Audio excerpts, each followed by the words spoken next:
সেদিন তোফাজ্জল হত্যার বিচারের দাবি ঢেকে দেওয়া হয়েছিল একজন তরুণীর ধূমপান প্রকাশ্যে করার যে কেস সেটা দিয়ে।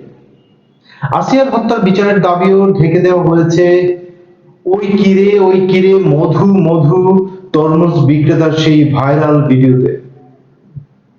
পারভেজ হত্যার বিচার কি দিয়ে ঢাকা হবে সেটা দেখার অপেক্ষায় আছে। যুগ যুগ ধরে ঠিক এইভাবেই চলছে, এভাবেই চলবে।